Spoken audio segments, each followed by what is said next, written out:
Hello everybody, welcome to another speedrun episode against the Firestein, rated 1547. We get a Scandinavian on the board, he kicks a queen, we go to a5.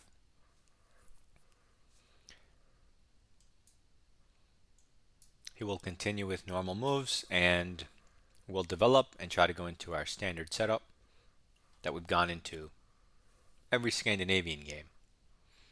If someone else asks you what it is, you should be able, to show them by now. And that's how you learn. You should know exactly what we do with this knight, this bishop by now. Oh shoot, what am I doing? It's our turn.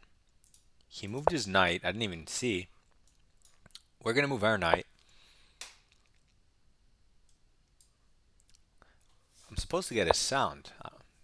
He goes d3 instead of d4, blocking in his bishop. We've seen lots of players do it. We're not afraid of it. We want to develop our bishop.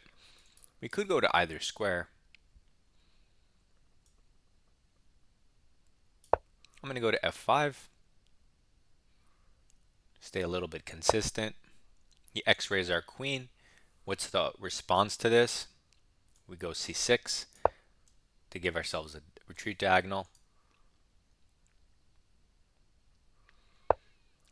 Okay, he tries to jump in immediately. We take this opportunity to go back to c7, just any safe square along the diagonal. If he takes our knight, we open up our dark square bishop immediately.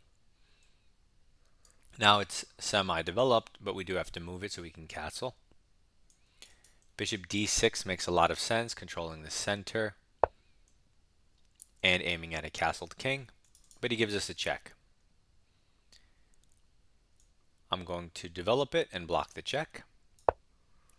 I wonder if he castles long now that he blocked his bishop and has a weird construction. Okay, he wants to bring the bishop out the other way, so he goes g3. This also supports potentially kicking the queen around. But as long as we castle, our position's very nice, very solid. He has this queen and king alignment, and this move doesn't hurt us because you can just move your queen. As long as... Okay, he long castles. Yeah, he long castles, gets out of that alignment. So now it's opposite side castling. So things are going to get interesting. We could try to attack his king, but there are central files that are pretty open. We can somewhat use those. Let's see what's available. First and foremost, his queen is kind of stuck vertically. Doesn't have any diagonals to work with. So it makes some sense to move the rook opposite the queen. Develop a piece. The rook is undefended, so be careful. And don't checkmate yourself. He moves the same piece twice to attack a bishop. Weird. I mean, we could save it and attack a pawn, but that does block our e-file, which isn't a big deal at all. We could drop it back and let him take it, but I'm going to go here. His bishop does not have access to the normal d3 square, which is usually where you put it to attack the king of your opponent. But when it's being kettled, it's not aiming at the king. So now he throws in this move, but we don't want our queen here anyway at this point in the game. We want to attack his king. So it makes a lot of sense to improve the queen. So what squares do you guys like for the queen?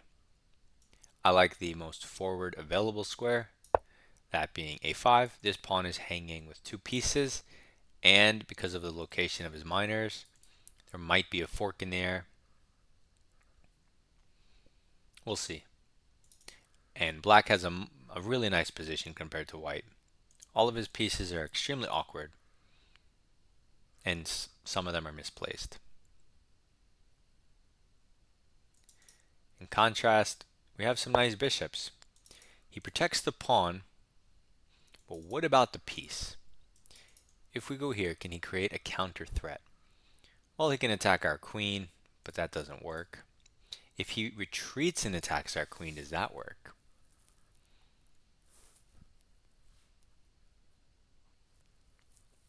Yeah, maybe that works and he can save the knight.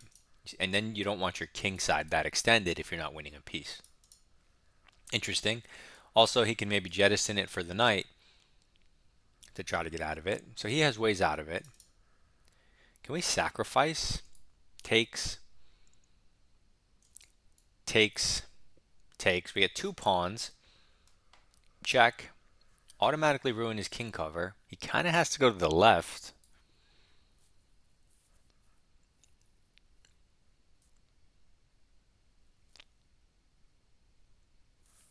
I mean, it's kind of good, but I would like to have more pieces in. Like my knight, we should develop it anyway.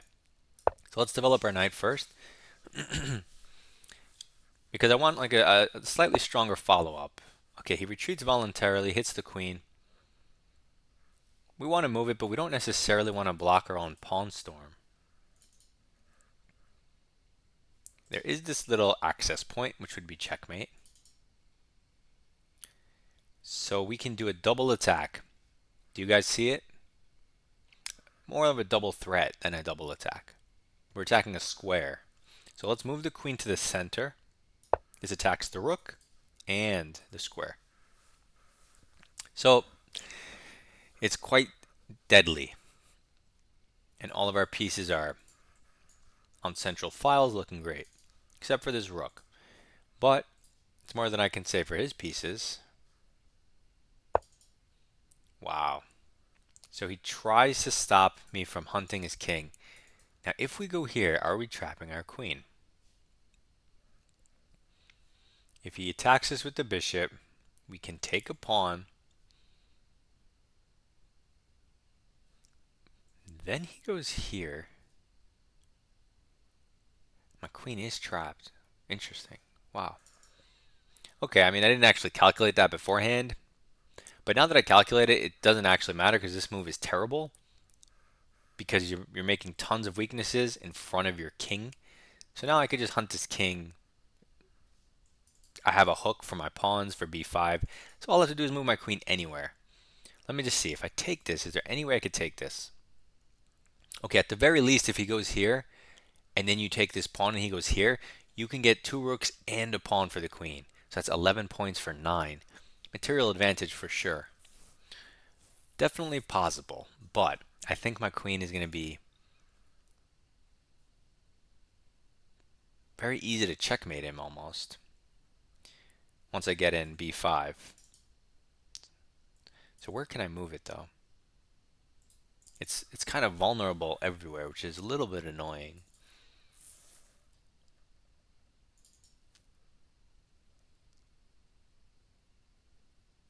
Okay, maybe it'll be fun to show you guys this, giving up your queen.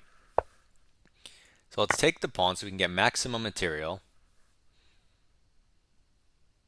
Now if he goes here, we can take the rook. And we have a solid pawn structure. A couple bishops. We'll see what happens. So technically we're up 2 points of material, but down a queen. So let's see, how do we convert this? Very interesting material imbalance. Never happens in my games, so this is interesting. I want to improve this knight, as I don't see a good way to improve the light square bishop. I want to keep this discovery alive. I also need to improve my rook. Let's start with the rook. That makes the most sense. Now all my pieces are on central files. This is kind of fun. My rooks are beaming down. He has no rooks. Keep in mind, I don't have a queen, but he doesn't have any rooks, right?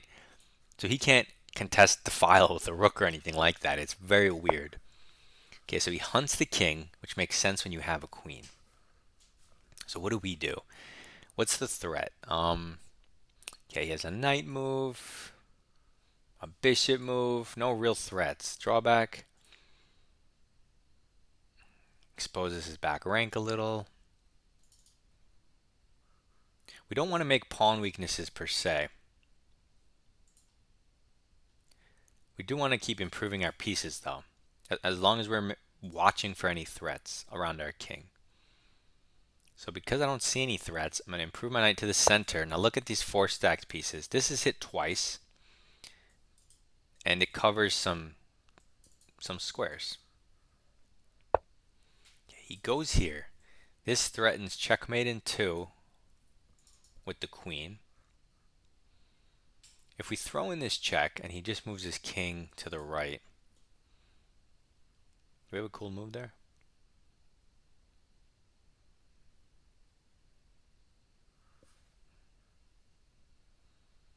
We probably have to stop checkmate in that scenario.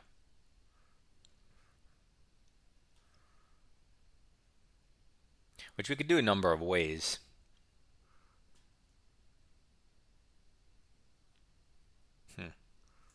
I guess we could just stop checkmate now. Probably even better. Do we just go g6 and hit the queen? Yeah, that looks reasonable. It comes with tempo, it blocks the diagonal, stops what he's trying to do, gives us f5, bishop f5, knight's protecting any sacrifices. He comes in here, but his bishop doesn't want to stay here. It wants to go here or here. So now we get to go to one of those, and we get to flush the queen out further. We definitely don't want it by our king. Does he have any checks? Only with the queen, which could never work. So what about this move? He has to go here. Can we trap his queen? I feel like he's hanging stuff. But because my clock's low, I'm semi-panic mode.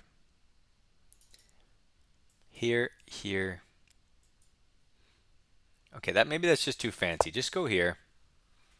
It's just easier with my clock. This is just a good move for sure. Watching both diagonals, out of the way of my rooks.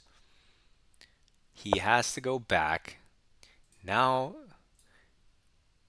here, I get a pawn, he gets a piece.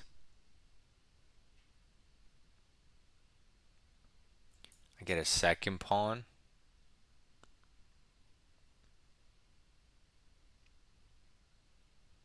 And his queen's under attack.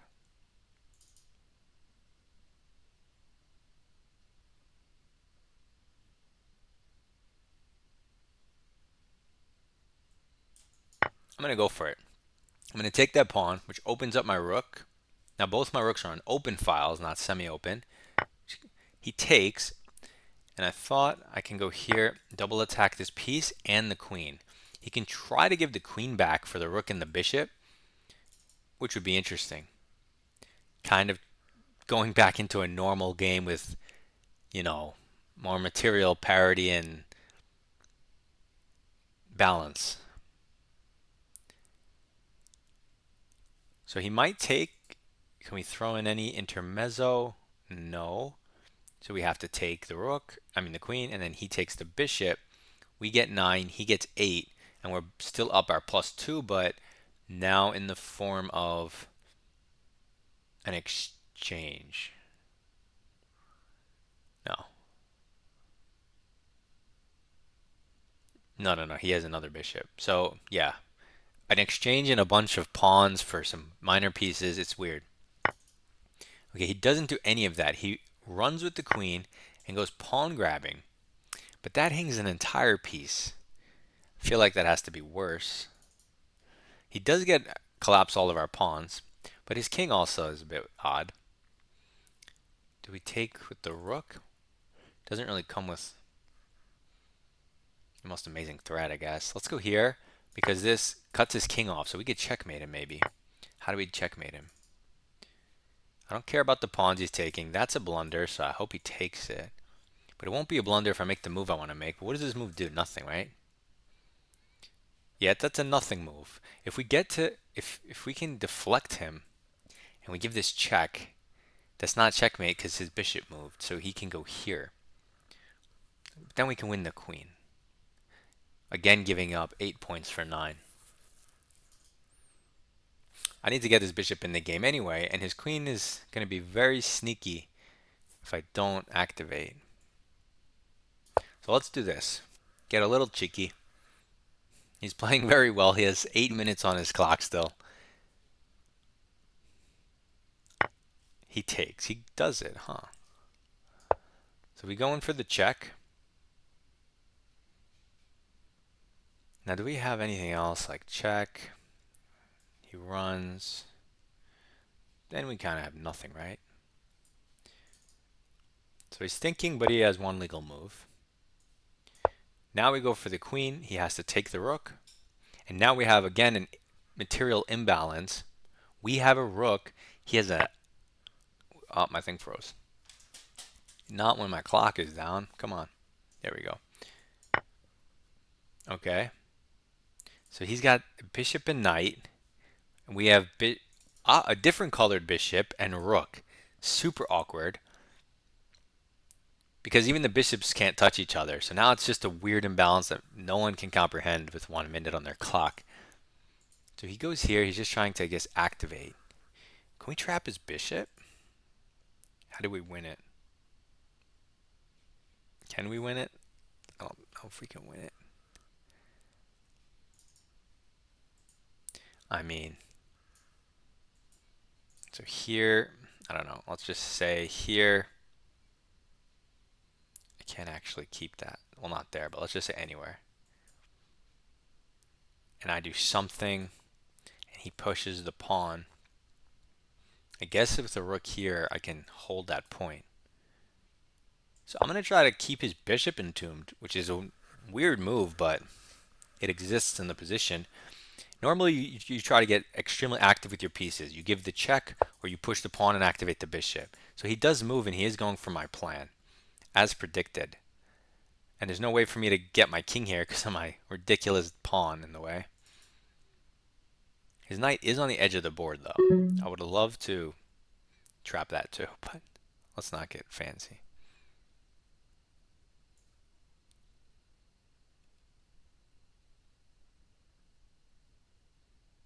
Let's play the rook here because we want to protect the g5 point so that when we take, his bishop is trapped still. Okay, he moves his knight, not the pawn.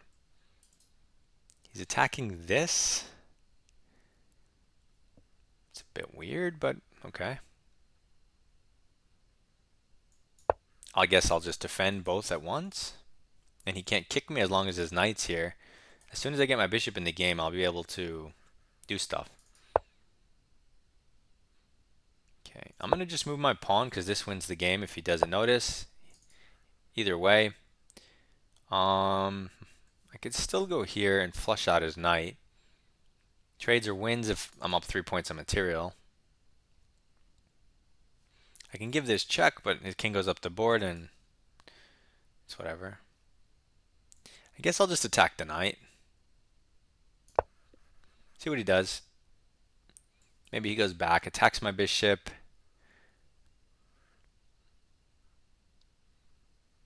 Then we can try to dominate the knight. The knight's forward squares are these two. So to dominate it, we can go this way. Watch the pawns. Nice and easy. Okay, he attacks our rook. Hangs a pawn with more, material hanging, so that's not correct. And now his knight is trapped. Funnily enough, wasn't part of the plan, but when you put your knight on the rim, you have to be very careful, especially after I make a move that dominates it. So he goes for broke on the other side. Considering the knight's trapped, I don't see the downside to eliminating potential problems on the other side of the board. And now we can take this. His bishop is also hanging. We will sacrifice our bishop for this pawn at a moment's notice, or the rook for that matter. So here, here, here, here, here. So even with just the rook, we just make sure that we can get behind in time. Right? The king can't go here and prevent us. And then he resigns, right? He still has 7 minutes on his clock, though. If he used those to try to make a confusing move or a tricky move, that would have made me think. Maybe I would have run out of time. I mean, I wouldn't have, but he doesn't know that. Okay, he's just lifting his king. we just stop all of his counterplay so he feels demoralized. He's more likely to resign.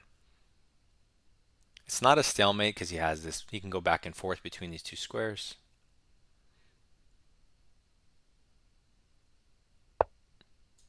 And we'll snatch that pawn off the board. And you can win any number of ways. One key idea in the endgame is to restrict your opponent's king. So we're going to lift our rook and create a laser field. See that? And now we're going to move the laser field so it's smaller. He has less room. And he's going to get chopped up. Okay, he moves. Boom. Laser field just got way smaller. And now you have infinite time to do whatever you want with these 5 units because he can't move. He can only go back and forth for the rest of the game, which is like a humiliating kind of, right? I mean, he should feel humiliation, but apparently this guy has no emotions and he has no problem doing this.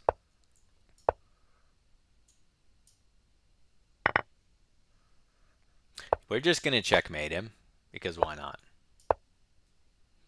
Now, if we push the pawn, it will be stalemate, right? So push the other pawn. Or do any move with your king, this, just like a zugzwang move. Then give him the check. He has to go here and then promote to a rook because it's funnier. So let's go through the game. We have Scandinavian. He takes, we take. He attacks our queen. Force move. That is not... Okay, so force move. Development and center. Development and center. Center and prophylaxis. Force move. Force move. Force move. King safety and development. Development center and x-ray. Saving the bishop for free. Improving the queen for free. And it says as of here, the position's already winning for black. We're not up anything, but it says it's winning. That's kind of crazy. I mean, his king looks super weak. He definitely shouldn't have long castled. We're going to have easy play. There's always this weird fork in the air, and our bishops are extremely well placed, as is our queen. But totally winning is kind of crazy. Anyway, so you can sack here. The sack is the best move. So what's the follow-up? You see, so you just develop. So I wanted to just get my knight out first and then sack. They're saying you can even get your knight out after. It's still winning. Wow. So knight a6. And let's say he goes like... what's a reasonable move?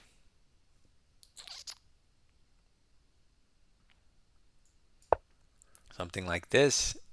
We want to pressure him. Can he slink his king back?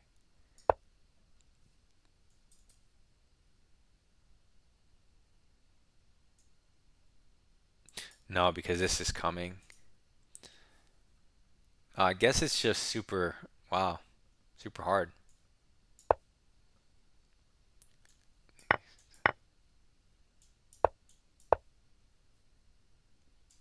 Ah, yikes.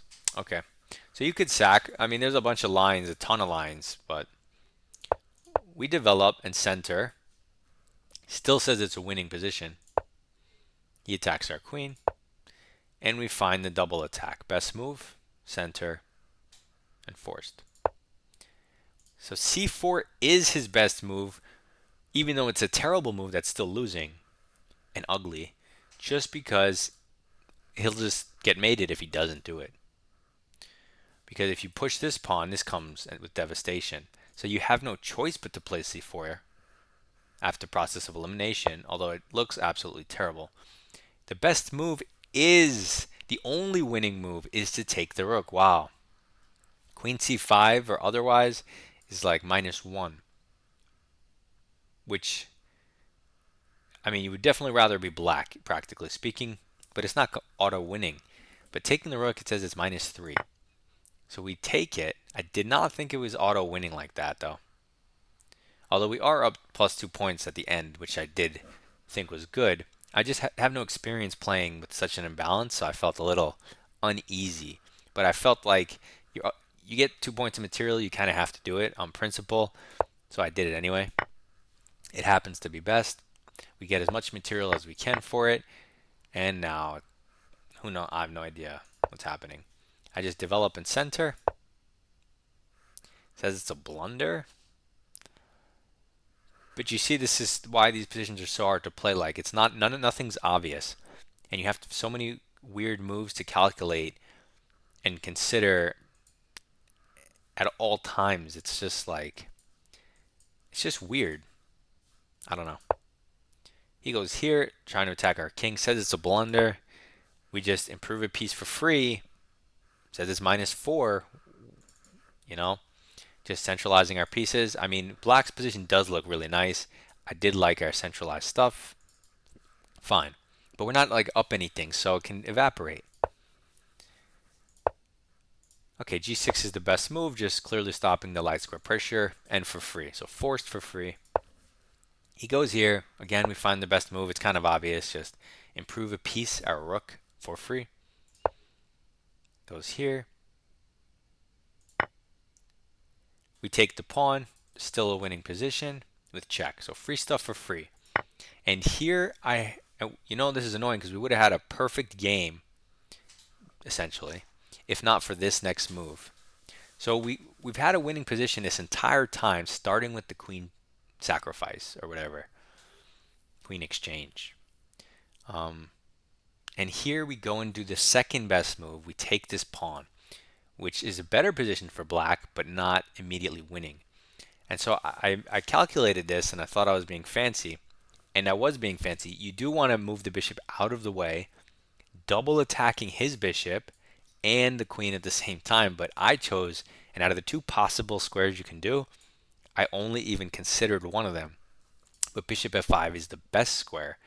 And the difference is, you see, my head automatically said, oh, let me grab the pawn, right? Because in the background, it's thinking, if I can get this whole thing while winning material, like that's why it only considered that. It has to be better type of thing.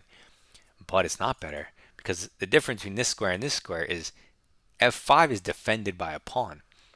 So even here you get a pawn, but you give up the piece down that queen sack line, which I'll show you. And if you go here down that same line, you don't give up that bishop because you get it back. So it's more winning.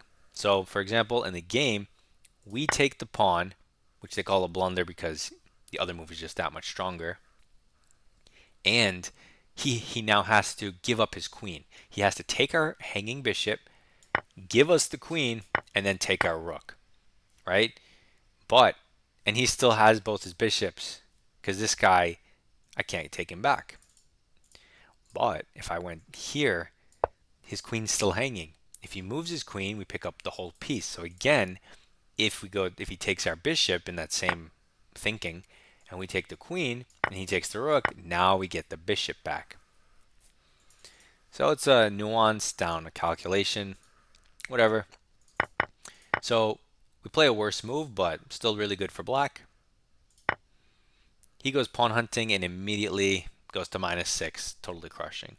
The only way for white to survive really is he should take this bishop. There is this weird move, bishop e4, but I don't know. It's kind of weird to me.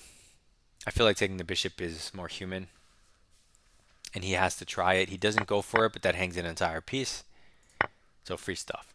And now here, even here, it's still a little weird. His queen's doing a bunch of stuff, but the main feature that I notice is his king is extremely weak and vulnerable, and I have 2 rooks. So I was initially considering rook e2, but I didn't do it because if he takes this pawn, I would lose my pin option because of the rook support. It is the best move, which is what the first move that I wanted to play. But I think I settled on almost as good, much cheekier, much more clever move, bishop h6. Yes, I like this move the best, even more than rook e2, even though engine says it's best. He takes, check. This forces the material imbalance. And now we're up 3 points of material. An exchange and a pawn, which is devastating, and winning. And when we have opposite color bishops, that means it's almost as if we have a rook and a bishop versus a knight if we go on the attack. So devastating. And then we find this cheeky bishop trap, which is at best. It is the best. And c5, either one. I'll activate the bishop for free or trap his bishop. They're both awesome. So here, again, c5, rook d6, bishop c8. Weird moves. I mean, the only one, c5 obviously activates the bishop, but rook d6 or rook f5. So if I go rook d6 though, and he plays this. Because his knight's here, I now have the added resource, f5. And then when his knight goes somewhere. Although if he goes here, oh, shoot. I thought it was to re-trap the bishop by getting the pawn blockade fast with tempo on the knight, but it's actually, you just hit his bishop too. It's a double attack. Yikes. Okay. So yeah, if you have resources and you don't need your rook to actually defend this point, you don't need to make that move at all. That's for sure. But I mean, it makes no difference. You're winning, we open our bishop, we improve our bishop, and he hangs everything. So, good luck in your chess. Submit your rapid games in the comments below so I can review it. Goodbye.